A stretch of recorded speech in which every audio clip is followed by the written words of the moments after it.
It's that time again. Watch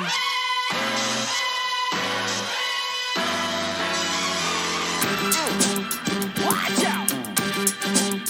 Here it comes. Watch out! Here it comes. Watch out! Here it comes. Watch out!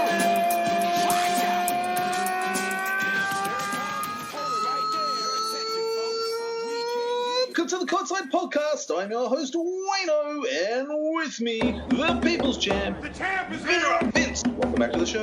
The champ is here! Wayne Nuss, good to be back with you. Nuss? Is that my new middle name? God damn it. Just came to me, yeah. Oh, boy. And, of course, we're joined by Sydney's second richest man, Stu Benson. Gentlemen, how are we? I'm pretty good, but I'm tipping tomorrow I'm going to be a lot better. Why? What happens tomorrow? Let me tell you, mate, when it does happen, you will get a picture, Okay. and a notification from me. We're furiously refreshing our Twitter feeds. I think that's what we're referring to. Stu knows. You think it's happening? You think he's signing with the... Shut up. Don't jinx it. Oh, great. Now if it doesn't happen, you're going to blame me. Bloody oath. Standard.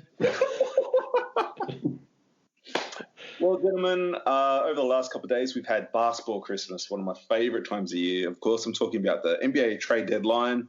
Tonight's show, a little bit different, although we have done these shows before. We're going to jump into all the trades and the undoings that went down. Look, a lot of speculation, obviously, leading into this day and the deadline. You know, a lot of players who I think a lot of us maybe thought would move, maybe like Alonzo. Kyle Lowry was in the works as well. It turns out nobody could physically move him. Yeah, I mean, he's a little nugget. So, but we should. I want to say we should talk about that Detroit move that happened before it, but it's just such a nothing move. I don't know what Detroit's doing. Do you guys know what Detroit's doing? I have no idea. They made one good move, and that was getting Jeremy Grant. But no, they're in trouble. I don't get the move from either party. So the move I think went down was DeLon Wright and maybe a pick as well to Sacramento for, was it Corey Jefferson? Joseph. Corey Joseph, yeah. Corey Joseph. And look, I mean, my rationale in my head is that, okay, well, Corey used to be coached by Pistons coach. Casey. Yeah, thank you. So, you know, maybe there's that. But look, I'm a fan of Wright because he was a Memphis guy. And that last year with Mike Conley, uncertainty what the franchise was doing with that, and it was coming down, you know, before we made the draft for Ja Morant, I was actually a big fan of him. I actually thought, oh, you know, maybe this is our point guard moving forward. And, you know, and he did flirt with and did have like triple doubles for Memphis. And I thought, when it all went down and, you know, we made the draft and everything, I was like, you know what? I think he went to Dallas after that. I was like, you know, that's a good pickup because that kid is, you know, he's got potential. Did it pan out for him in Detroit? Bit hard to say. But I don't understand what that deal does for either team. Is this just two bad teams making bad deals? First of all, I can't believe we've spent a minute on Detroit. But it's just a nothing move. Like, Corey Joseph has been around forever and hasn't seemed to improve at all. So I don't know what the deal was. He cheaper? I don't know, but I just don't know what they're doing. I don't get it. The few like Sacramento games I have watched, I mean, as far as the bench guys, he's been like the bright spark off the bench. Like, he's been the one who seems to be holding it down. You know, what are these teams doing? They're both terrible, making terrible trades. Like, this doesn't help anyone. I really don't have any opinion. I really, when you said we delve into the trades, I didn't think you meant all of them. Yeah, maybe. This is fucking 3 minutes on Detroit now. Which is probably... I think they did it so that the podcasts over in Australia would talk about them. Dead set. There's no other reason for this trade. It is, It's negative land. But I like how Wayne went deep in, like he went down the rabbit hole. He's like, connection, Dwayne Casey. That's got to be it. Maybe, right? Maybe. I don't know. Look, to be fair, we did talk about Sacramento, I think, last episode, so we'll leave it up for interpretation. Maybe we'll jump into the Cleveland Cavaliers and then JaVale McGee to the Denver Nuggets. He's back, baby. He's back. Denver also acquiring Aaron Gordon. That's interesting. Do you guys see that working? Does that fit to you guys? Look, you know when you get a McDonald's and you get a 10-pack of nuggets? 12-pack, yes. And you get that extra one? Mm-hmm. That's what Aaron Gordon is. It's still good, still tasty, still delicious, but it's just a solid nugget. And that's what he is. He's solid. He's still good, but he's not going to get you Is he using over a the hump. analogy because we're talking about the Nuggets? You damn straight, Benson. I see what you did there. This is like Inception. There's fucking levels to this shit. But the point is, and I hope I've got one, that he's not going to help them get over the hump. He's a nice piece. He's solid. Has the odd big game. Like a couple of weeks ago, he dropped 30-odd. But I'm not sure he's the piece I would have added there.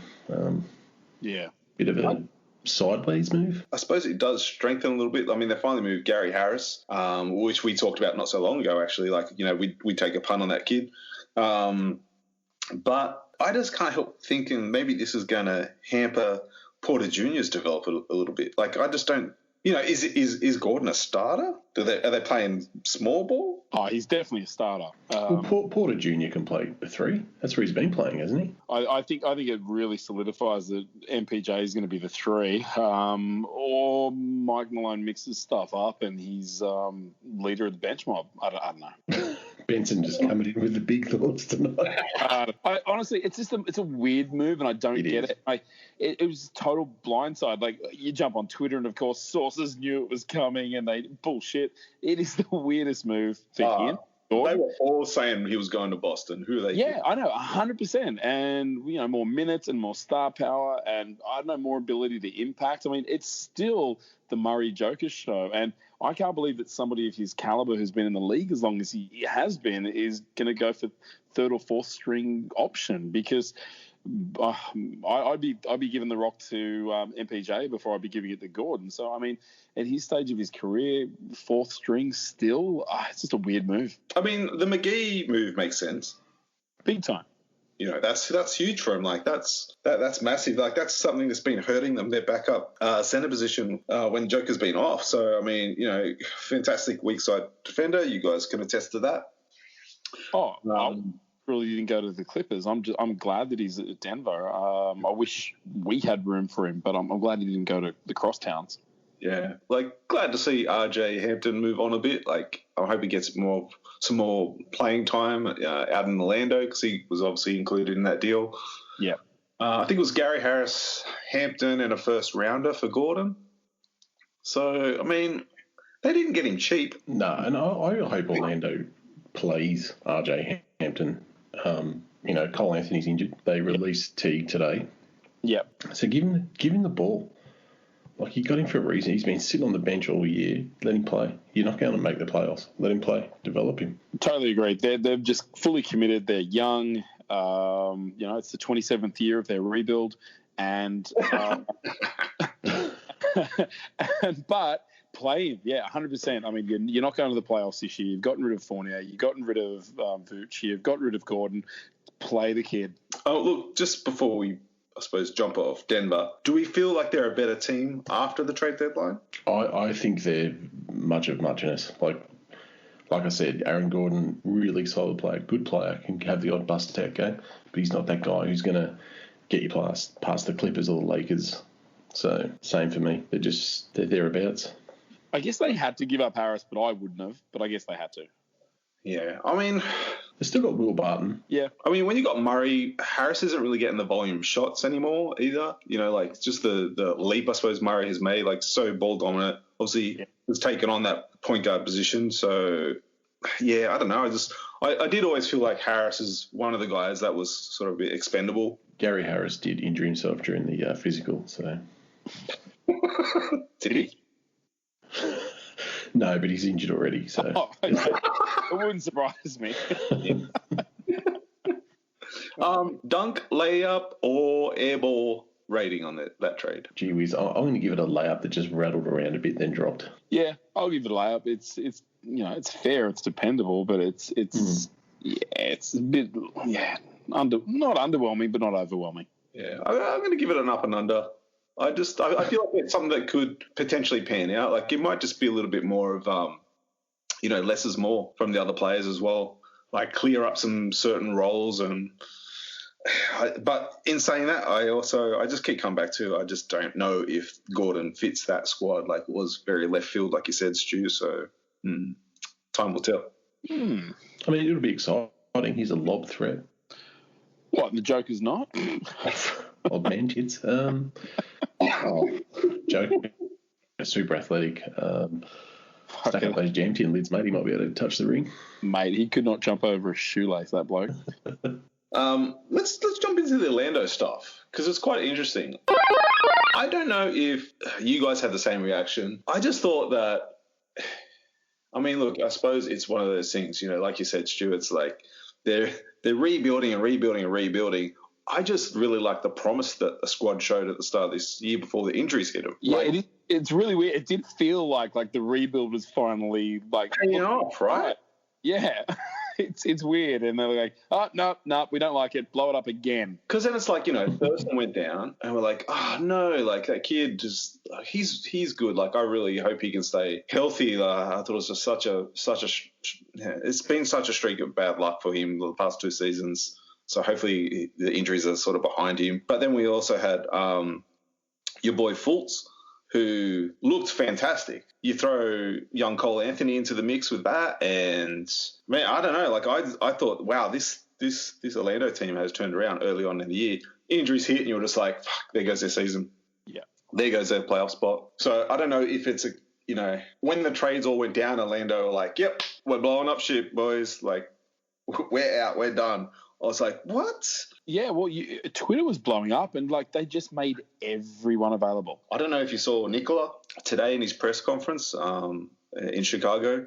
Before the game, he got real teary-eyed about leaving Orlando. Yeah, right. Man, I just thought he'd just fucking retire there. Like, honestly, the amount of times they've had the ability to move him and haven't, he's been a free agent and re-signed there. So, he wanted it there. Yeah, man. Yeah, he really, really wanted to be there. I tell you what, though, all the reports are that they really think that Fultz is the cornerstone of that franchise moving forward, and they want to build around him. I mean, that's pretty interesting.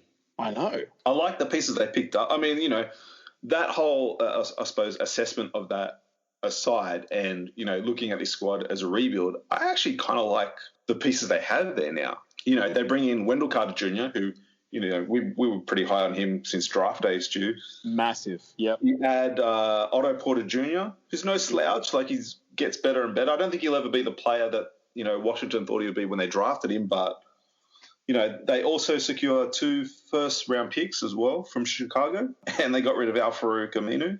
So that's always a plus. Oh, Is the Chief in Chicago now with Vooch? What's that? Where did the Chief go?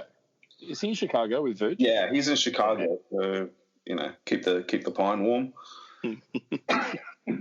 But you throw Wendell Carter, you throw Otto Porter in the mix with those pieces we mentioned previously. That's not a young bad call you got there. 27 years running. I feel like it's maybe in a better position though. Yeah, it is. I like it. I think it's a good look. They got a good coach. They got a really good coach. Yeah, I like him. Yeah, I like Clifford. I like Wendell Carter Jr. I like Jonathan Isaac. Fultz is good. Hopefully he will take another step in a couple of years. Cole Anthony's good. Another nice piece. Otto Porter's solid, but I don't know. I'm glad they suck because I just don't like Orlando. But I'll tell you what though, there's also some good drafts coming up as well. If you check the draft boards and who's coming through, there's a couple of interesting years coming along with some of these kids, and I'm talking like the next 2 or 3 years in a row. Yeah. We're going to have some impact players hitting this league, and so I think I think there's a lot of teams that are forecasting it and locking in these picks and picking them up wherever they can. And like, you know what? We can have a youngish core that's maybe together for a year or two, and then we throw, and they're seeing the Pelicans and they're seeing the Zion experiment, and it's working. Look, they've got some pieces where you go, if this guy can blossom a bit, if this guy can do the same, then it's paid off because you've got some assets that you can trade or build around. But I hope it never works in Orlando. I just don't like them. But like you said, they're big ifs. For me, they're a bit crammed at the guard position now. You know, Cole Anthony, Gary Harris, RJ Hampton, Fultz. It's like, well, Fultz is out for a while, so Cole Anthony's back in about 4 or 5 weeks. I mean, but this team's looking to next season now. Like, they're not. Yeah, so that's why I said before, play Hampton. Just play play if Mo Bamba, who, let's say, face is going to be a career backup, probably two the backup. How dare you, good sir? He's shit. Play him. Like, big man takes longer to develop, Vince, okay? Don't you know? Yeah, they said that about Hashim Thabit. This guy's probably worse. How dare you speak his name to me? I know, right? How dare you? I'm great. How dare you spit in my face like that? Is that a pick two you wasted on Hashim the Dream? Yeah, we never mention that name on this podcast again. Is that Hashim Thabit? Pick two. Imagine that, Stu. Pick two. A bit of my soul dies every time. So really bad. It's very, very Sam Bowie. Anyway. Do you feel like the squad's better? No. You know what? It's too hard. It's too early to say. Its potential to be better. Yeah, on paper it's not. I mean, you cannot say it is. But I like it for different reasons. Weird, yeah. I'll give it a layup. Nice. Jeez, they're lucky to get a layup off me, let me tell you. Layup. Damn it. Yeah, I like it in the fact that could we really, if you're a Orlando fan, did you really want to sit through another season of same old, same old? Yeah. Do you know what I mean? Like, it's 7 years, mate. There was that dangerous word potential at the start of this year of what this squad could potentially have done. You know, they look like their shit was all together. They're well coached. Injuries hit them, and it's like, fucking square zero. Back to square zero. Do you know what I mean? It's like, well, there's no guarantee next season. You know, Stu, is that a thing? Square zero. I'm just trying to get my head around the fact that I didn't think that you started at zero. I thought you were always just square one. Well, they never made it to square one.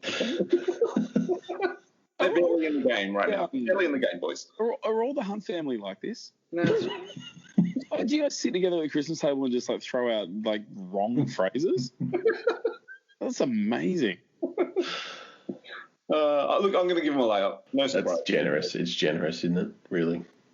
Well, let's jump to Chicago, boys, who I think probably made the biggest noise. Fair?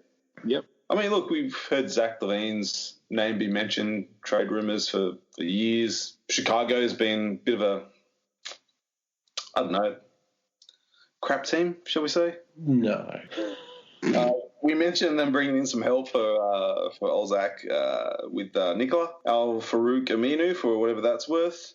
They also bring in, a bit of a weird, I didn't think they would move him, but that Daniel Thies from Tice from Boston. Yep. Troy Brown Jr. and a guard forward by the name of Devontae Green. They've also got, didn't they bring in Mo? Didn't they pick up Mo Wagner from the Wizards? They did. Mo Wagner from the Wizards, yeah. And, no, he's in Boston. That's right. Sorry. Oh, he was part. Okay, so yeah, it's because Tice bounced. That's right. He was part of it. Was a three-way. Yeah. Thoughts on Chicago, boys? So I'm a little bit on the fence with it. I actually like it. I like big boots in the middle.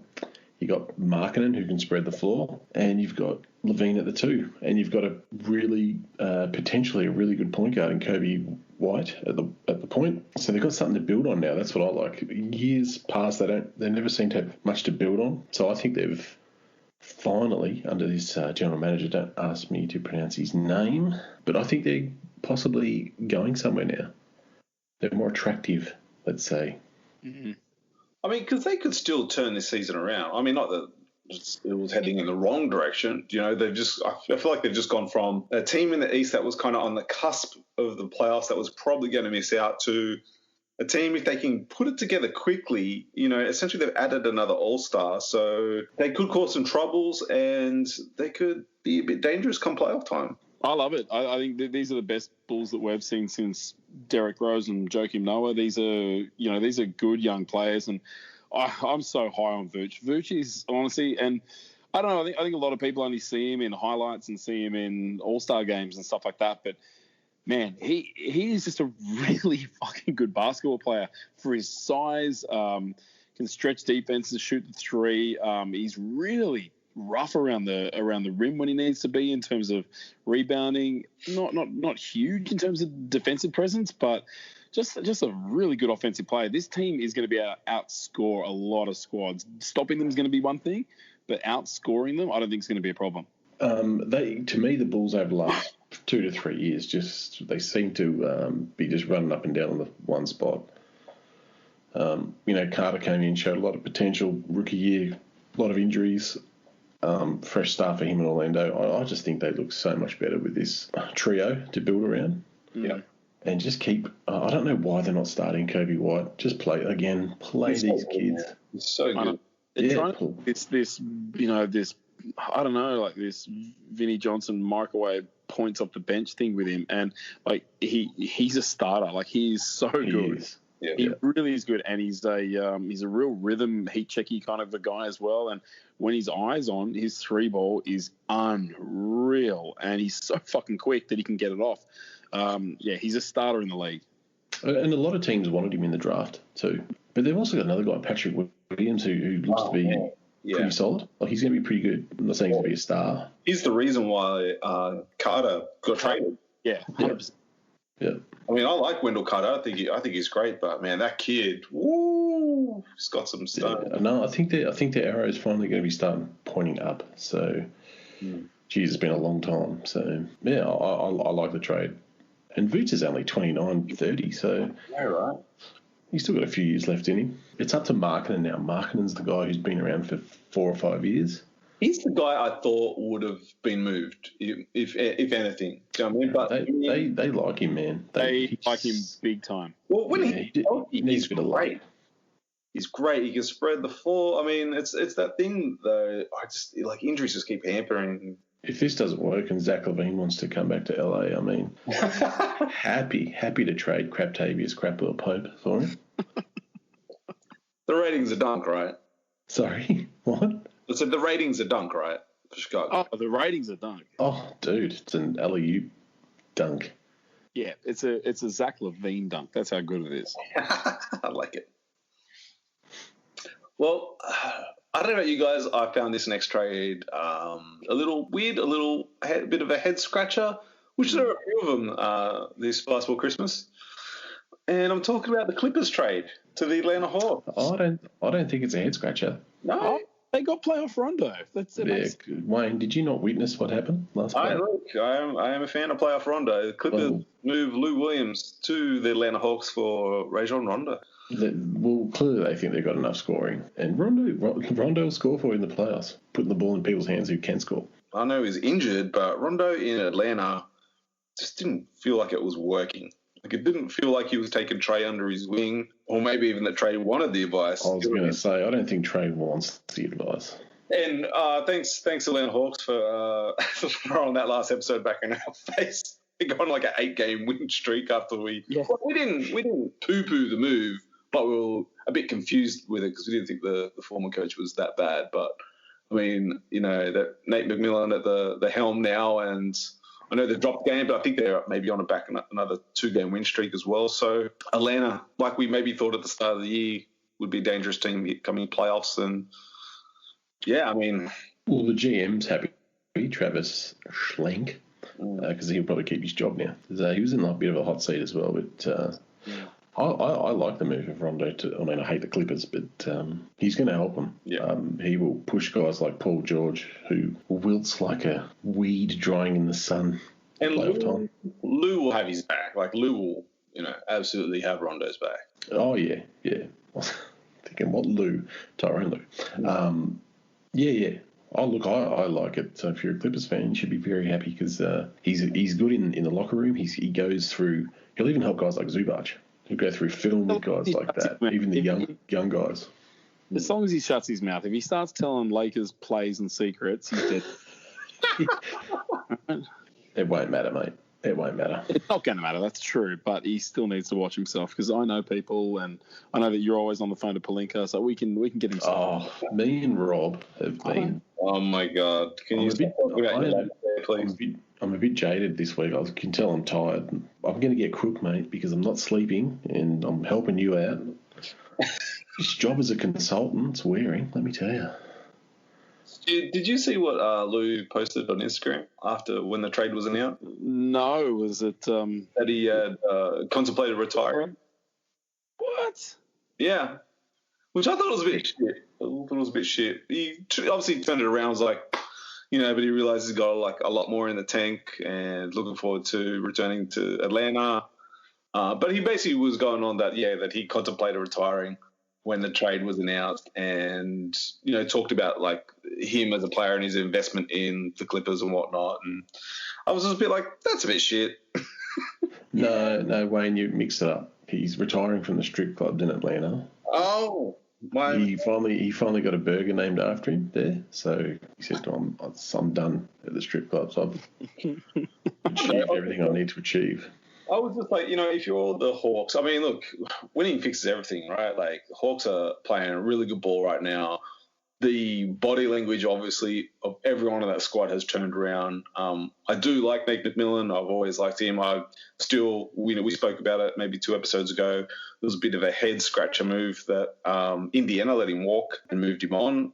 So I don't know what the story is with that still, but the body language of the Atlanta Hawks, total turnaround. It looks like a totally different team. They look confident out there. Even the games that lost, it hasn't been by much. It's just been because they're a young team, essentially. I was just thinking, though, like, if you've made this move, you move Rajon Rondo on, and, no one has said, we're really going to miss Rondo, so I'm thinking maybe the fit wasn't sitting well with everyone. You know what I mean? Like, there's no fucking tweet or Instagram post from Trae Young going, really going to miss that Rondo? Like, no, none of that shit. But also, if you're expecting Lou Williams to come in, he's gone, well, fuck, the Hawks are basically going to hang him up because I didn't want to go back. It's weird, though. Like, Rondo signed there. Well, I just thought, hey, like, this is kind of cool from Rondo, Like, he's prepared to take on that sort of that coaching, like, take guys under his wing. You know what, though? It's just fucking ego. I don't reckon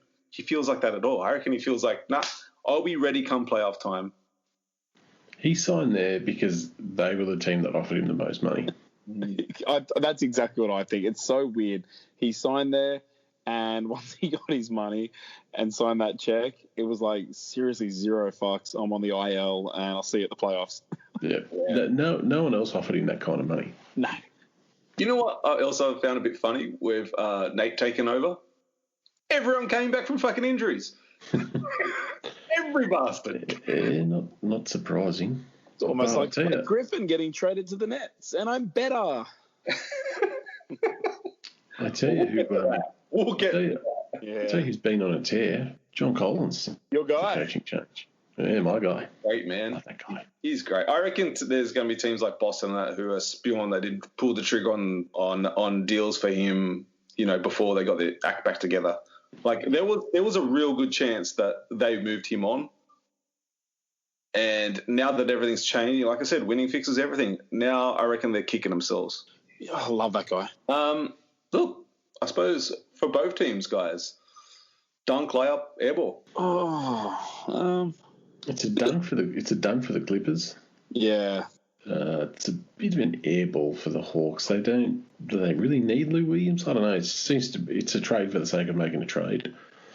He's he's very good in fourth quarter tough situations. Not that Trae isn't, but Nate's going to give him a green light. So whatever court time he sees, he's going to be buckets. And they are playoff bound. He has been there.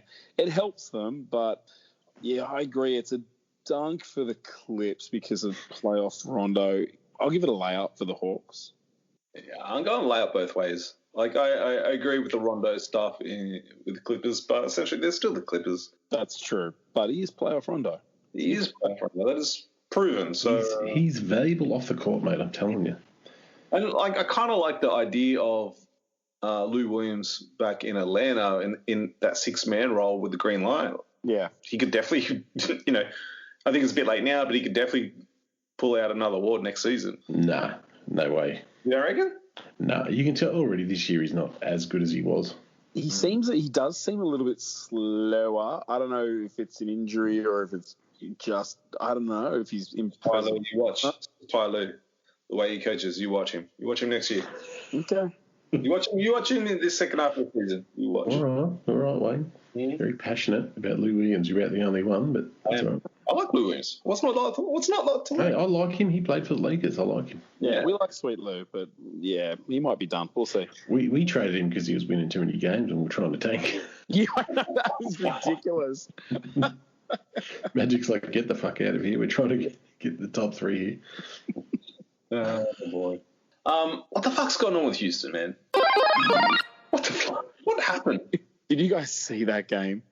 What happened against Minnesota, for starters? I watched it last night and I could not believe what I was seeing. It was like John Wall somebody had injected him with a microchip and they said, if you fucking sink a bucket, I'm going to blow your head off. And he spent the last 8 minutes of the fourth quarter like a deer in headlights doing nothing. It was surreal. Honestly, it was like Tim Donovan or Donahue, whatever his name was reffing, and it was rigged. I feel real bad for Coach Silas. Honestly, I feel real bad. I feel like he's a better coach for what he's been dealt in Houston. I just want to take us back in time, boys. Let's take us back in time.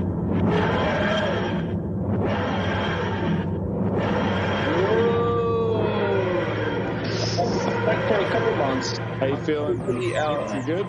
My head's spinning a bit. Wow. I thought you were going to do some like computer noises and stuff. And How far back have we gone? Have you got hair? 1.21 not that far gigawatts. back. Not back to the dinosaur age, okay? But let's go back a couple of months. I think maybe our second show of the season, we were talking about this Houston Rockets team and how fun and exciting they were. And they totally were. Woods goes down with injury and they win nothing, which was a huge hit for them. Mm-hmm. But since then, they've let DeMarcus walk. Where's DeMarcus Cousins gone? Hopefully the Lakers after we sign certain someone tomorrow.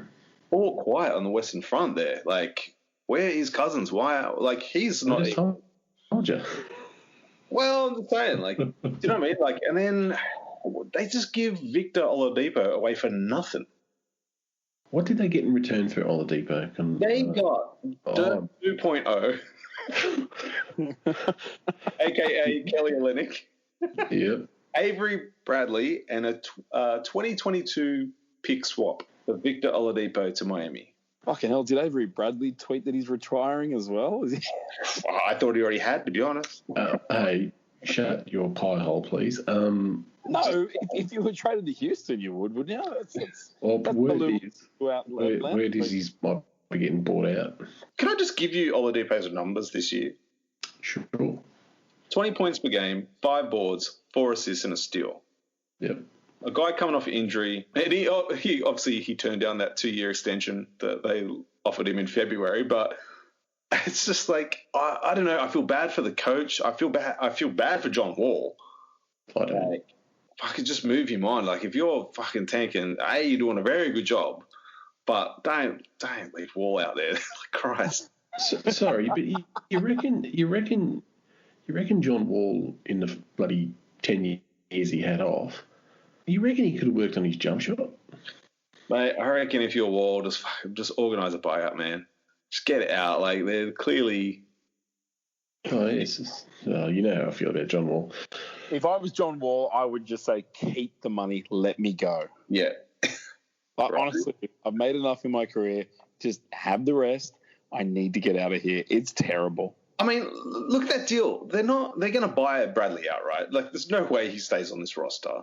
No. Olynyk, he's not in the long-term plans. And then you just a 2022 pick swap? Well, Olynyk's expiring. Bradley's going to get released. This is a rebuild. Don't feel sorry for Steven Silas. He knew what he was getting into. He knew Harden was going to leave. Everyone knew it. Yeah, I wouldn't be surprised if he's actually got quite a hand in a lot of these moves, to be honest. So You reckon?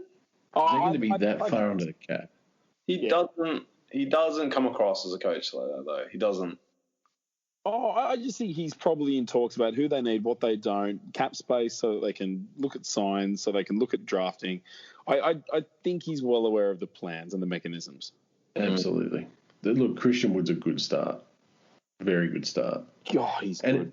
And look, Oladipo, he wants superstar money next year. How are you going to trade him to a team when they all know it?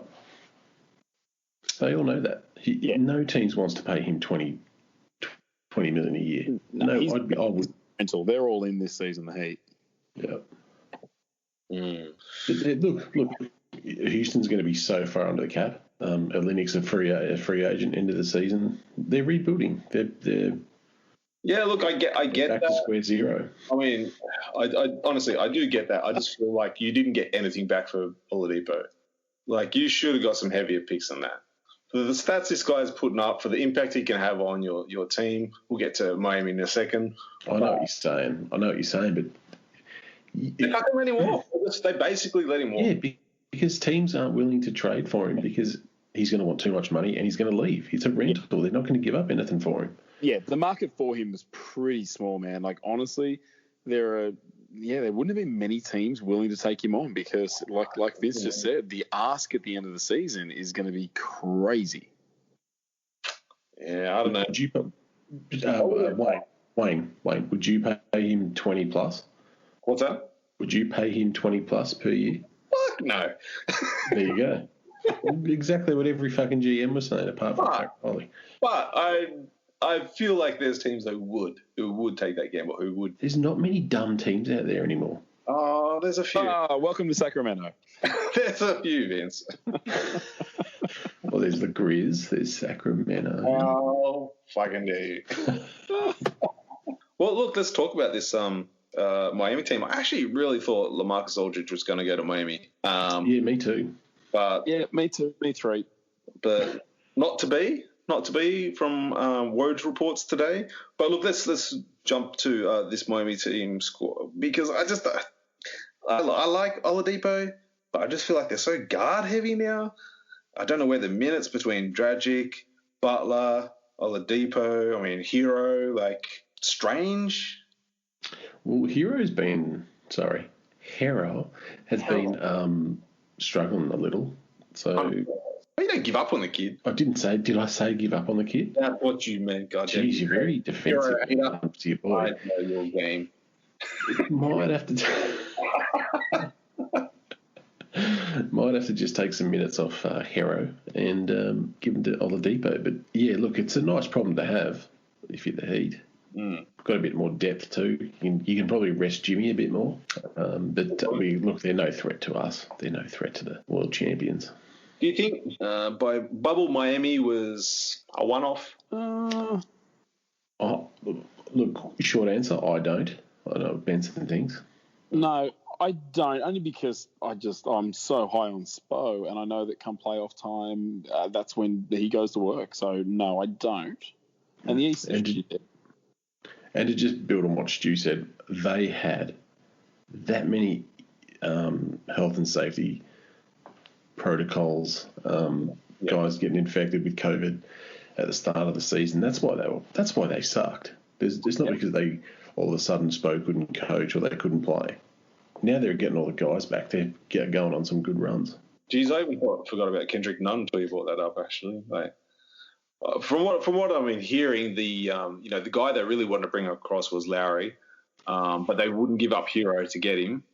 So that stalled that. So I think maybe Oladipo is that secondary option to try and get what they were looking for with Lowry, but with that contract. I wouldn't have given up Hero either. No, I wouldn't have. I think the kid's going to be a future All-Star, but I'm super biased, so that's fair. No, we've noticed. Love that kid. Do you call out his name when you're on the workbench, or just not like you do? But hey, no, I call out LeBron. Jeez, look, I still don't see it though. I don't see LeBron jersey. I'm looking forward to see how Miami make that all work because they've obviously going really, really small ball, but Well, you know what? To that point, I like that they stole, I believe, Bielitsa from the Kings. I just can't stand that guy. Why? I just don't like his game. Really? Yeah. He'll do well. He'll do well. I think he'll do well. I think he's going to fill that sort of Jay Crowder-y kind of just catch and shoot because we all know in the bubble, Jay Crowder did nothing but shoot threes, but it worked for them. I think he's going to do that. I reckon his points per game will jump up. He's come to the Heat averaging 7 a game. I reckon at season's end he'll be at 10 or 11. So in saying all that, all those things you just highlighted that you like about that guy, why did Sacramento give him up? Because they're Sacramento? Because they're the Kings, man. What did you guys think about Duncan Robinson being put up for trade for Kyle Lowry? Yeah, I thought that was interesting because I thought, as far as like a win now mentality, maybe you do part with Hero and you keep Duncan Robinson. Do you know what I mean? So I was kind of surprised that, when I did see his name pop up, I was like, oh, okay. I just feel like you don't give up both. I wouldn't have given up Robinson for him either. No, nor would I. I would have maybe thrown in a Kendrick. I know that the salaries might not work, but try and work something with Kendrick Nunn being the... Not that I don't like him, but if you really wanted Lowry, I wouldn't be touching Robinson and Tyler. Here's the thing with Robinson. He can win you a playoff game. Do you know what I mean? Like huge, yeah. Oh, yeah. Last season, yeah. Except the finals. I thought maybe LaMarcus Aldridge signing with Miami might help Bam a bit. I'm a bit worried about him not having enough help. He carries a big workload, and he's, for all his skills and how much I love him, like he's undersized playing the center spot. But I thought he could have helped Miami way more than he could help Brooklyn. Like there's more minutes for him in Miami, I think. Anyway, that's all right. They need all they can get. More minutes for Precious. I like my Precious. He's good, that kid. Man, I love that kid. He's a lot of fun to watch, huh? Dude, he just does dirty work, and he's just strong as fuck. I really like him. Dunk, layup, airball, guys. I'll give it a weak dunk. It's a dunk. It's a dunk, but it's no one's getting off their seat going, ooh. Like a Steve Smith, a Smitty Miami Heat dunk? Yeah, it's a vanilla dunk. Yeah. Yeah, it's who could barely dunk, but they did dunk. Okay. Let's say Bill Cartwright when he's like 38. It's a slow man's Robert Parrish. They got better. It's a dunk. Like, it's a shoe-in sure thing, but, it could have been better. It could have been better. I think, for me, it could have been better. Probably sums this team up anyway, from my opinion. But Boston Celtics. I feel like they wet the bed. I feel like Ainge made a trade for the sake of making a trade. I'm getting sick of your Ainge bashing. Are you really? Yeah. Well, strap yourself in, sir, because there's a lot to come. He's a fucking way better GM than your shit one. But anyway, go ahead. How dare you? How dare you? You know Chris Wallace doesn't work for the Grizzlies anymore, right? Oh, I know. Your other guy ain't much better, but go ahead. He's fucking heaps better. What are you talking about? Oh, turn it up. Turn it up. Have you seen our roster? Yeah. Fucking great. I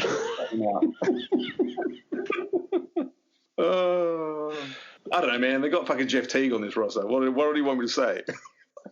Hey, who's got Jeff Teague? Giving the meaningful minutes. Jeff Teague is... That's frightening.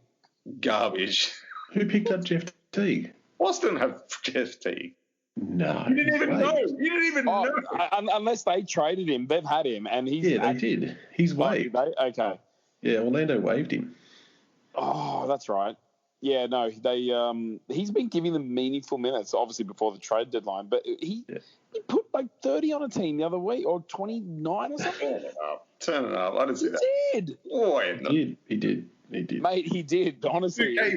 2K 2007. No, I'm telling you. But you can tell the commentators were like, what the fuck is going on? Yeah, that'll be it for the year, though. Like, yeah. Oh, yeah, it would be. I don't know, man. Like Mo Wagner. like, I don't know if he's not a better player than Daniel Thies. Thies? I keep saying it wrong. He's got a higher ceiling than Tice. Potentially. Yeah, well, that's what Steve. Yeah, he does. It's not like they went back to square zero. Well, they have been struggling a lot. Kemba's been struggling. Like this, I don't know, this Boston team, man, they look so dangerous early on in the year, and now just they seem really ho-hum. Listen, I've said this earlier in the year. Boston fans just need to be patient. They will get a title with this group. They will. When, Vince? They want to know when. I'm going to tell you when. Okay? Tatum's taking a step each year, okay? Mm-hmm. Jaylen Brown he's a little bit behind, but he's taking steps each year to get better. When those two guys hit their ceiling, they will win. I nearly said a premiership. They will win a title. You think? I know. I don't think. I know. Well, can I just say Boston, the best announcement from a player that I am here, that I'm coming to your team. I know what you're going to say. If you didn't see it, I did post it on the Courtside Facebook page. I did. Courtside. And I fucking Googled it. You why?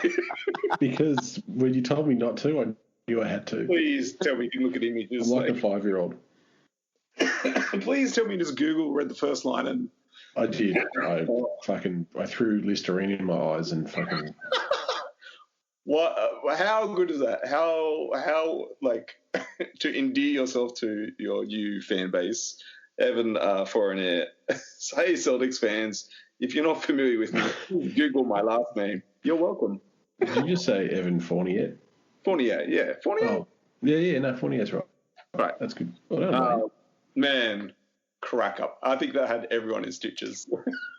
I actually really like the addition of him. He can win you games, man. He's such a good player. He's very underrated. Small forward, like I think. Yeah. He can have some stinkers. I've definitely watched Orlando games where I've just gone, oh. But if you can utilize him the right way, and they have enough, with him on the floor, with Jaylen Brown. And obviously Tatum, I mean, he's going to get open shots. Yeah. The thing is, he's got a giant set of nuts on him, and he wants to and believes he can win games. Like, he literally is I don't know statistically, but fourth quarter, he's pretty bloody good. And at the very end of games, he backs himself. And young team, they need guys like that. I like it. I like the fact it gives Brad Stevens options at the small forward, at the shooting guard spot. You need shooting, you need some offense. Bring in Evan. You need defense. Bring in Marcus Smart. Like, pretty good options. Yeah. I think who's their young center they've got was maybe I think we thought maybe a little bit of a knucklehead. Robin Williams. Yeah, Time Lord, Robert Williams. I think he's going to get some more burn. I think he's good. Yeah, I mean, look, they're clearly invested in him. For the moves they made, I think they're clearly going to give him the keys at the center spot. Or do you think Tristan Thompson holds that down? Question. I think they're going for Time Lord. I think they like him a lot, and he's very versatile. I think if he can stay out of foul trouble, I think Williams is their guy. I think Williams is their guy in a year or two. Yeah. I think they ride Thompson for the next year or two. But I also think they're going to sign DeMarcus Cousins. Oh, really? Yeah, I do. I think they'll sign Cousins. If they miss out on Drummond, which I think they will. Well, I think they're making a big push for Drummond at the moment. They're not going to get him. Yeah, they're not going to get him. Thank you, Benson. I love the confidence there, my friend. I think they'll sign Cousins, just based on the Zoom calls I've had with Robert Q. Palinka. Turn it up. Oh, Christ. No fair. No, he wasn't there. All right, Boston. Dunk, layup, airball. I'm going to give it a dunk because he can win you games and he's going to help in the playoffs. And like Stu said, he has got a big set of nuts. And don't Google that. And he's going to help him. I really like it, and it'll be an even bigger dunk when they get Cousins. Yeah, I'm the same. I'll give it a dunk, and I still think obviously they've got some free agents to pick up and complete their roster. The dunk. They're underperforming. They've still got a little while to go to improve their record, but I'll give it a dunk. I'm going to give it a layup. I'm not super convinced, but yeah, we'll see. I do feel like something's missing. Something's not quite right.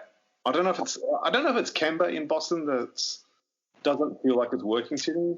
Leave him alone. He's fine.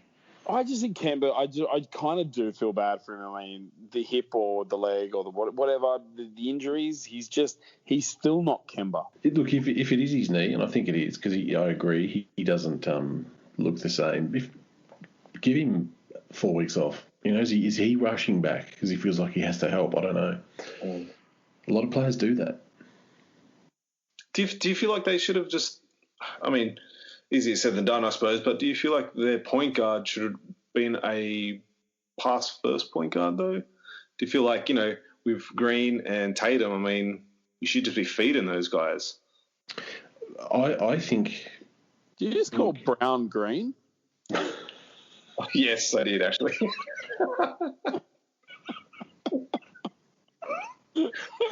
Wait, back to square zero. I'm colorblind, Stu. I'm colorblind. Leave me alone. Getting somewhere back to square zero, mate, on the podcast. We really are. No, it worked last year, Wayne. Did it, though? It did. Did it, though? They were 2 games away from the NBA Finals. It worked. He's just struggling with the body this year. Because Ainge got him to be part of a 3, and he's just the cog that's not working at the moment at full capacity. Yeah. I hope to God he gets there, because I really enjoy watching him play when he's in full flight, fully fit. Well, I'm just going to give it a putback. Putback? Just a putback. Just adding dunks now? A little putback. No, not a dunk. Not a putback dunk. Just like a little, you missed the ladder. Oh, Put it back in. I'm with you. Yeah. Let's move to, look, we probably won't spend a lot of time on it. Mavericks bringing in JJ Redick. I like it. Another guy who can spread the floor for, what's his name, the big guy? Zinger. And Lucas, far out. Lucas Doncic. Lucas' brother. I'm not judging anyone. Okay, on. Yeah. Oh, I like it. Injured though, which is not good at his age. I think he's got a heel or something. But it's a solid move. But they need a bit more shooting. They do lose their enforcer. They did give up. I think it was JJ Redick and Nicolo Melli, I think his name is. Yeah. And they gave up James Johnson, that was a one-do and a second round. Oh, I didn't see that. Was it Johnson? Yeah, that's a shit move then. I'm kind of like, man, I would have him on my team come playoff time. When dudes are rocking up Luka, you need someone that has fucking 18 black belts and fights UFC like he does. And, you need someone that, if they do start taking him out, that someone can, second guess. James Johnson's just over there. He's going to beat the shit out of me. Yeah. And they don't have that now. No, that's disappointing. I like James Johnson, but I guess they did need some more shooting. But good for the Pelicans getting James Johnson. I like that. Is he going to stick around there, you think? No, I think so. I think they could really use him. He's not giving anybody much. At this stage of his career, he's not giving many people much. I think he sticks around. I think he sticks around. But I don't think you get much out of him. He wasn't getting a lot of minutes at Dallas, was he? No, he was just doing that, like Wayne said, he's just doing that fucking tough Fugazi shit where he comes on and gives someone a flagrant and sits on the bench and plays with his fucking plats. We've got one of those, but ours actually plays. We got the big Markeith. We do. I love Markeith. Yeah, look, it's a big win for Dallas. They've just got to right their ship and be a little bit more consistent. But Redick's a great addition, and they desperately, needed another 3-point threat to spread the floor. So it's exactly what they needed, as well as consistency. Yeah, I think you guys touched on it last time when we were talking about Dallas and that they really miss Seth Curry.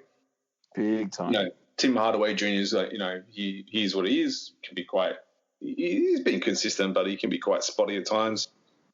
Adding Redick gives him that extra option, but I still feel like, going back to that show, and just watching the Dallas wins over the last month, I still feel like they're just getting Luka to do too much. All their wins are coming off him having to pump out, near triple doubles, but, with a scoring output of 30 plus, sometimes pushing a 40. And I just feel like he needs help. Like, don't burn this kid out. Like, he's a superstar. He's going to go down the Hall of Fame if he can stay healthy. He's super young, so he's only going to get better and wiser, and I just worry about guys like that. It's funny, man. It's like he's fallen off the radar, or we've just come complacent about how good he is. He's not in the best player conversation, and I'm telling you, he's probably the fucking best player in the league right now. You what? Yeah, well, you're dead on, because you watch him, there's no question. You're like, this guy he's just doing what he wants on the court. Yeah, it's so easy, and it's just the weirdest thing. I don't know his efficiency. I'd have to double check his efficiency rating, but it's so easy to him. And honestly, it's him and Harden, and then everybody else, as far as I'm concerned. Yep, 100%. I was just about to bring up Harden then. They're the same guy. They are the same. It's freaky. They can just get their shot. They are just unguardable. Honestly, they're a right-handed, left-handed version of the same guy. It's insane. Yeah. Look, for me, it's a steady dunk for Dallas. I'm giving it a nice, solid layup. I'll give it it's a layup, and then you realise you've got your hand totally above the rim, and you just turn it, and just it's a dunk. But yeah. Another trade that may be a little bit under the radar, a little bit overlooked, but I think the Warriors gave up Marquise Chris to the Spurs. Oh, life-changing for the irrelevant Spurs. I don't think it's a good move. Do tell Wayne I'm chomping at the bit. I know you are. That's why I left that silence there, just to build more. If this is as exciting as Detroit's trade, I will. No, I don't think he's going to fit in Pop's system. I think he's a bit of a knucklehead, which is showing at his career.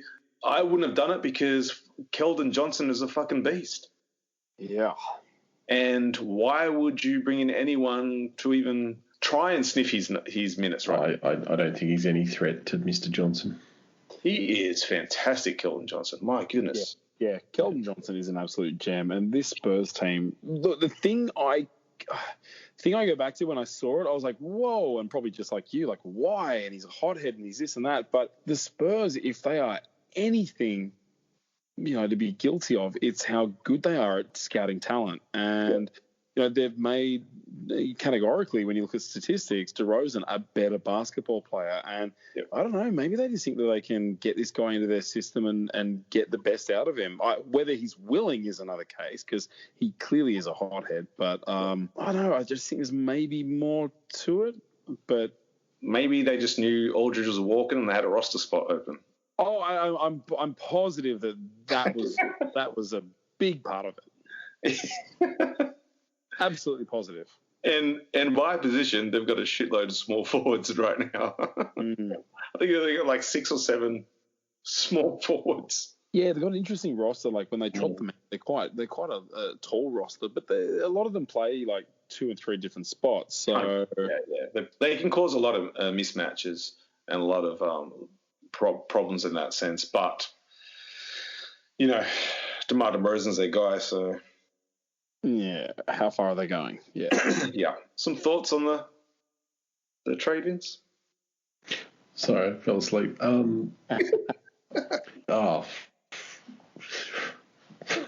have no thoughts on Marquise. It's nothing. It's enough. Chris, man.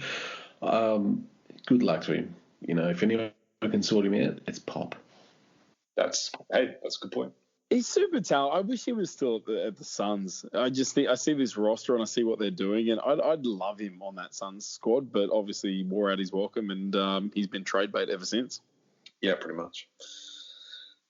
Ooh, all right. Should we get into it? Let's do it. And of course, I'm talking about George Hill going to Philly, guys. Yeah, you would get there eventually. Couldn't get Larry. They brought in George Hill. Have no feelings whatsoever about that. But we should talk about the Brooklyn squad. You guys talk. You guys talk about it. You can go first, Benson, because I'm not really worried about the Nets, mate. We want all the smoke, but you go for it. Look, I don't know. Ultimately, there's only one ball. So whilst they do have a lot of weapons and a lot of people you've got to guard, every team in the league has professional basketball players that train for, to be matched up against the best. So I know on paper and I know on star power that it's like, holy shit, you know what? They've still got to get it together in enough time to win playoff games and gel. And there's so many different egos, and you've got the Kyrie thing, and we don't even know how physically healthy LaMarcus Aldridge is if it's complete. Has he signed? He's pretty much signed, sealed. It's all but done. Again, Griffin, weird fit for me. I think younger, faster teams, stronger teams will exploit that when he's on the court. I know that everyone wants to look at it nostalgically, like it's Blake Griffin from 2014, but it's not. Durant's still got, tight legs, and I don't know. It's great on paper, good on him, but you haven't won shit yet. So let's see what you can do for the last couple of months. They still don't play defense. They still don't play a lick of defense. They don't have anyone on that roster who even looks like they want to play defense. And to just back that up, they won by 2 points against Detroit yesterday. Yeah. Do you know what I mean? So LaMarcus Aldridge is not offering anything on that half of things. It's, it feels very Mike D'Antoni. We're just going to outscore you, and it's probably why he's on the bench as assistant coach. I'm a bit lost of words for it, because obviously, like, you look at some of these guys, and I mentioned on the Facebook page, I thought the NBA was like doing something about this bullshit, and stars, making their packs and coming together. And I suppose in the real world, you can't really stop that. You need hard evidence of that, and someone, there's no way you can really stop it. The other part is, am I looking at some of these guys through rosy-colored glasses as well? It's like you're going up to important people, and well, look at Blake, right? Like, yes, we've all agreed on this show that he is not done yet, but he's definitely not the player he was. Same with LaMarcus Aldridge. Like, he's not the player he was. We have seen him disappear. My thing is, though, those guys can put it together for a quarter, and that's all they need. With the talent they have on there, like Harden's playing at a super high level, like you mentioned, Stu. Irving, when he's there, is Kyrie Irving. Durant, when he's healthy, yes, he's still Kevin Durant, but just the pieces around him, like you add a guy LaMarcus Aldridge. I mean, LaMarcus Aldridge will fucking drop 15, 20 on you in the first quarter. You won't see him for the rest of the game, but we've seen him do that. He's done it this year for the Spurs. So my thing is just like, man, they are going to be a dangerous squad because they do have so much talent. How are they going to be, though, when they start copping some losses? That's my thing. How is this team going to gel together and bounce back? Say they go on a 5-game losing streak. We've seen certain players on this squad turn on their teammates in situations like that. Mm. So do they have enough with a rookie coach? Yeah. We've seen the assistant coach, D'Antoni, we've seen him not be able to handle situations like that, like he had in New York, like he had in Houston that last year. So, if you're the rest of the league, I think you're kind of hoping that sort of scenario pans out. The fact that they haven't addressed any sort of defense is, if you're a Brooklyn fan anyway, you're like, who are we trying to stop? Because it's clearly no one.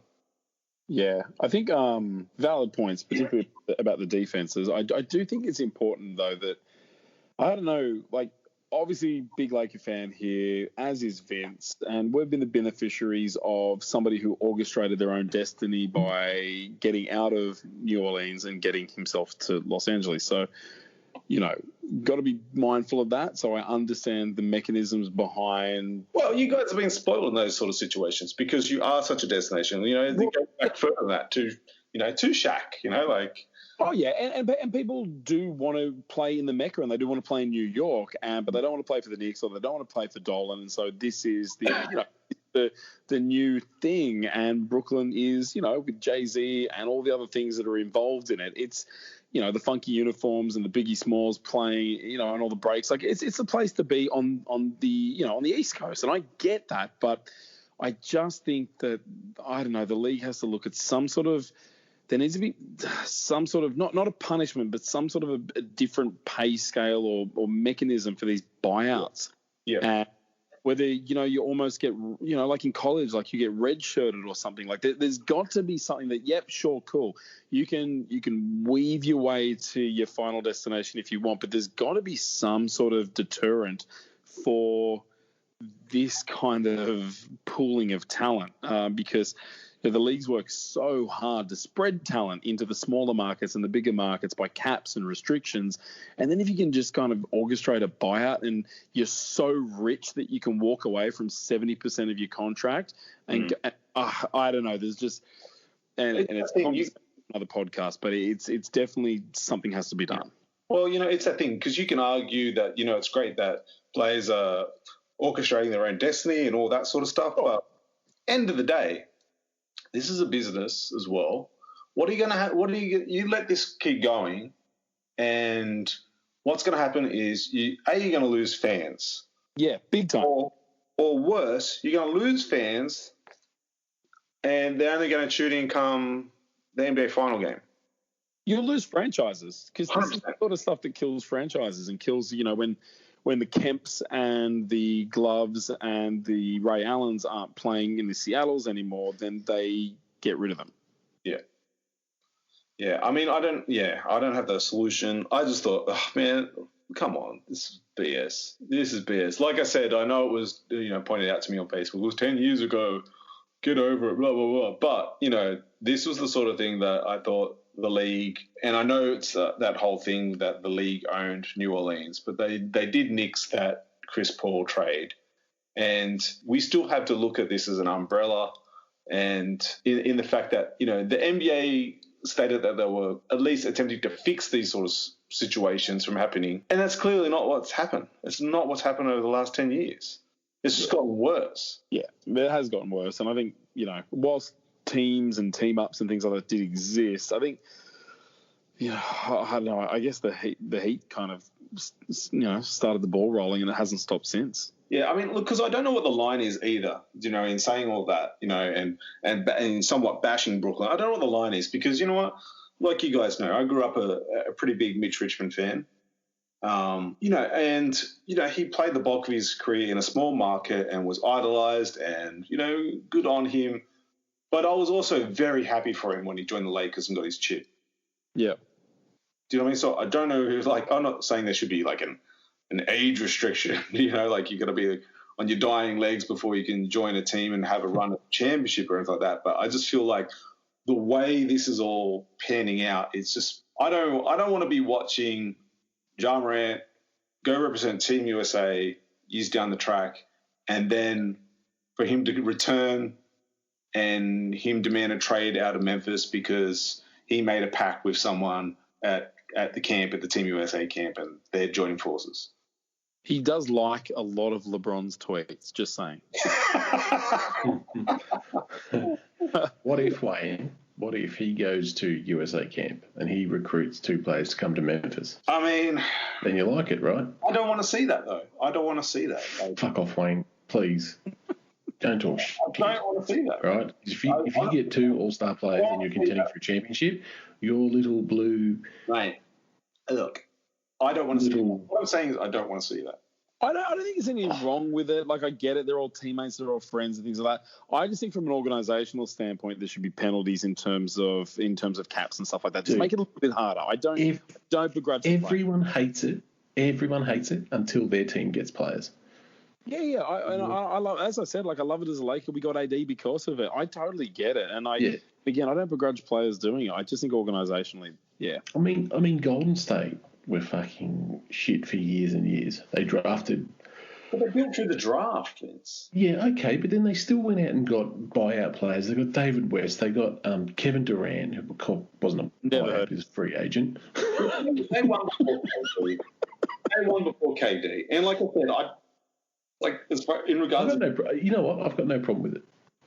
In regards to, like, the David West situation, like I said, I don't have an answer for it. Like, how long what's the time cap you put on it? Like, I do not have the answers. Like, because you could argue Bogut as well. Do you know what I mean? Like, he was a franchise guy for Milwaukee for years. So like, I totally get the angle, but I'm also just like, I just feel like it's becoming a bit of an issue now. So we're all giving it a slam dunk. Begrudgingly. Oh, look, it is a slam dunk, but Well, I mean, as far as the new additions go, I don't know if I give it a dunk. Maybe a layup. I do. You have to because of the talent. But they haven't addressed their biggest need, which wasn't offense. Their biggest need was defense, which shows... Wayne, if you shut up for a moment, I was going to bloody explain. Explain away. If people listen to this, they must think we just... No, anyway. Look, they've got a rookie coach. True. A superstar player who didn't play a lick of defense, okay? They've got a donkey next to him who never coached a lick of defense in his life, but won a lot of games together. This team, you score 1 million points, they're going to score 1,000,001. They're not worried about the defensive end. Yeah. That's and you know what? The D'Antoni system doesn't win shit. Yeah, I mean, that's the thing, right? Like, I hope that holds up. So do I, and it will. Because it feels like we've just gone into another Houston situation, but out in Brooklyn. And I feel bad because I like Blake Griffin. I want him to. I've said it on, in private to you guys. I really hope that guy gets a chip one day.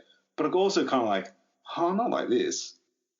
They're signing all these guys because they want to get past Philly. They know they can outscore. Well, they think they can outscore Philly. And then they're looking over at the West. They see us and they see the Clippers. The difference with us is we pride ourselves on defense. Like, yeah, you might think you can outscore us, but we know we can slow you guys down, and we got enough scoring on our team. It's going to be very interesting. We ain't scared. I will say this, though, Ben. Nah, just joking. What? I will say this. I am enjoying watching Harden play a lot more this season. It's not the same playing to draw the foul. Yeah, I don't really enjoy watching him play, but I just want to hold him down and shave off that beard. Do you? I do. I fucking hate that beard. I want to shave off the shit locks. They just do my head in. Yeah. He'd be bald if you and I got him. But you would. Yeah. Thinks he's Ned Kelly or something. But yeah, it's going to be interesting. Very interesting, as Wayne would say. The other one we didn't really touch on, I think, was the Blazers move. They bring in, was it Norman Powell? Yeah. Yeah, really good scorer. Can't stay healthy to save himself. Good shooter, though. Yeah, I like him a lot. But Gary Trent got traded the same day his dad got traded to Toronto, like 20 years before. No way. Yeah, same amount of games. I think it was 41 games or something into the season, whatever it is. No. I wouldn't have given up on Gary Trent. He always kills us when we... I fucking hate him. He absolutely balls out against the Lakers. He does. It's like he's getting payback for his dad from the early 2000s. Yeah, honestly, it's like it's just circled on his calendar. He balls out. Yeah. I think with him, I think it's a contract situation. I think he's maybe they would have to pay him next year. Yeah. And I think that's the only reason. Like, I'm with you guys. I wouldn't have given up on him, but also, their contracts are pretty tied up right now, and I think it was more a situation where they're looking at. I mean, it's not a bad pickup bringing in Powell. It's a great pickup. Very good. He's a good shooter, but yeah. I think it's more that they weighed up the options of, how much can we really offer this kid? Yeah. Look, I hope he blossoms in Toronto. I hope he just turns into an 18-20 a night scorer for him. Yeah. Really like him. I suppose the next one we're just waiting for is Drummond, really. Yeah, I'll let you know when I announce the signing tomorrow, whatever happens. We missed anything that was big? I'm trying to think. Surely there was nothing? I don't feel... Oh, I'll tell you what. Can I just mention something? Oh, sure. Very, very, very good friend of the show, Joey Obajan from Timberwolves Explosion. Joey!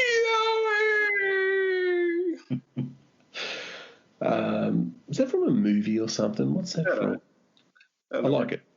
You haven't used it with the calm for a while, but maybe later. He just did his 300th Timberwolves Explosion show.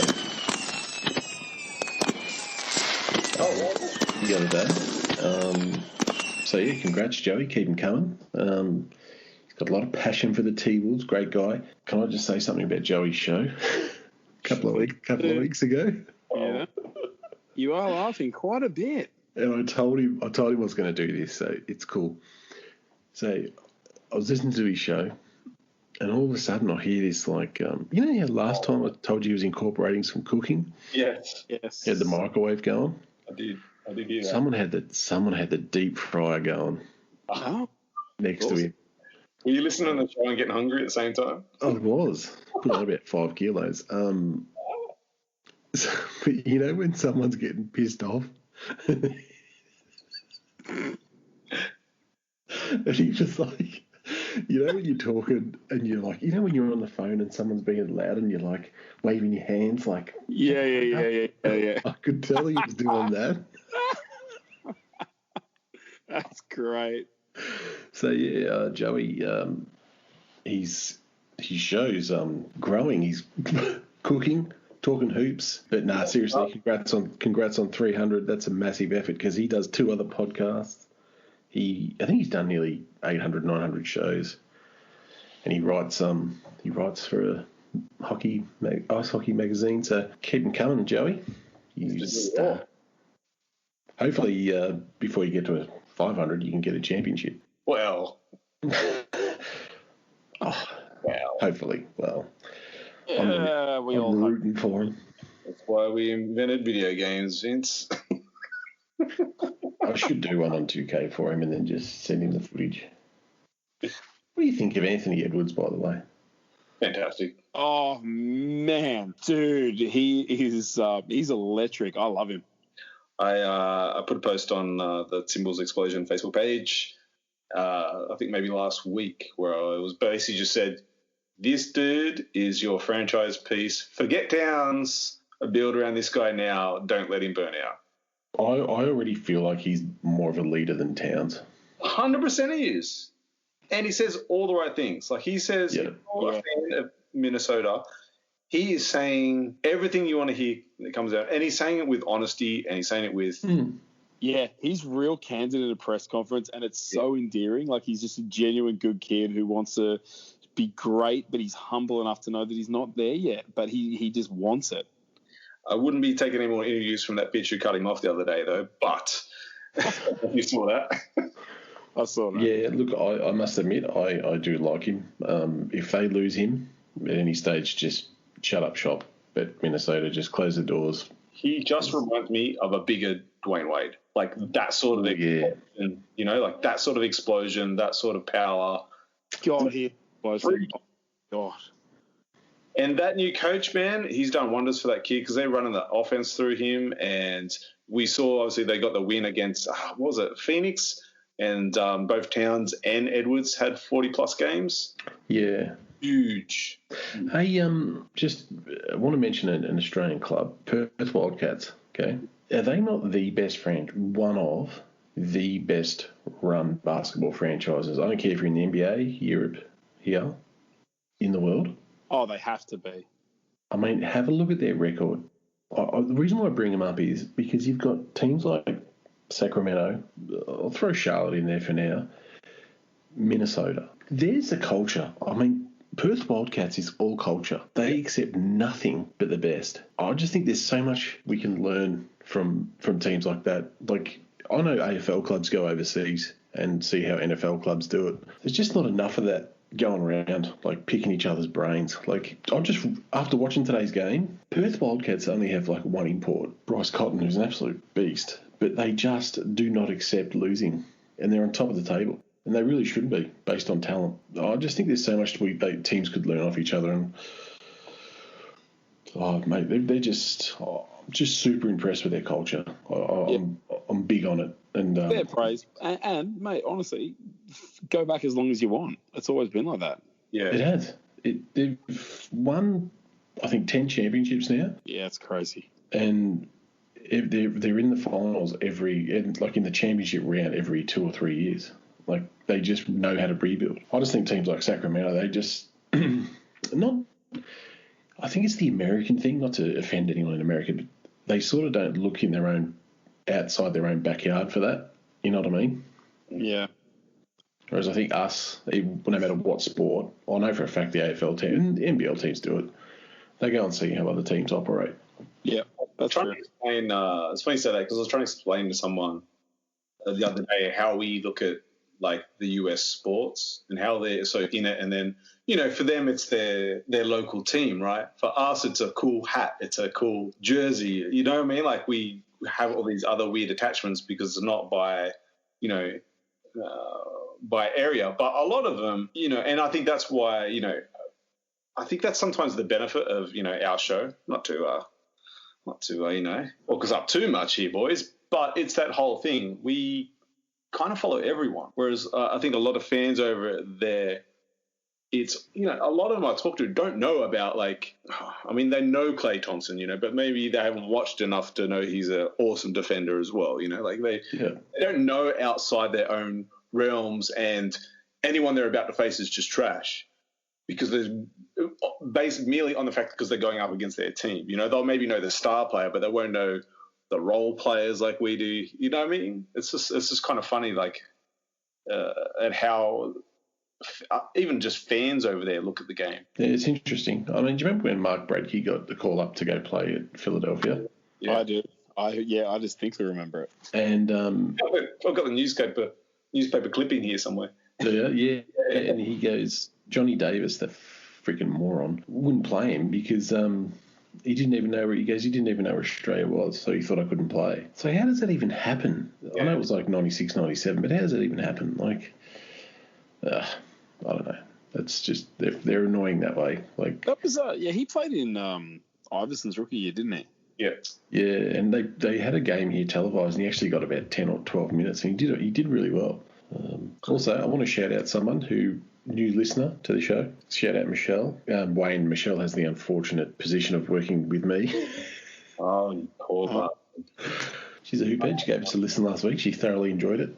So shout out to Michelle. Michelle, over time you'll develop a slight buzzing in your ear when Vin starts rambling about the Lakers. So just get used to it. You'll find comfort in that sound. So my condolences to you. I don't know what to tell you. Get out where you can. Get out where you can. No, that's a fair comment, Wayne. That is fair. She's going to put in a transfer on Monday. More than fair. That happens. I know she does it. I know she puts up with me, but hey. Welcome aboard. Welcome aboard. That's what I will say. Well, you can find more of the Courtside Madness at the website www.crtsde.podbean.com. Down there, you'll find all the links to the show, our Facebook page, all our previous episodes. We enjoy doing this every week. A little bit of a break the last couple of weeks just to gear up, ready for the NBA Christmas love trade deadline. And we hate All-Star Weekend, so we didn't record then. That's true. We did post about it on Facebook, though. So. Well, you can post about it. I'm just not talking about it. Yeah, I'll stop now. You were trash this year. Yeah, let's not talk about it. Yep, done. Watch out! Here it comes.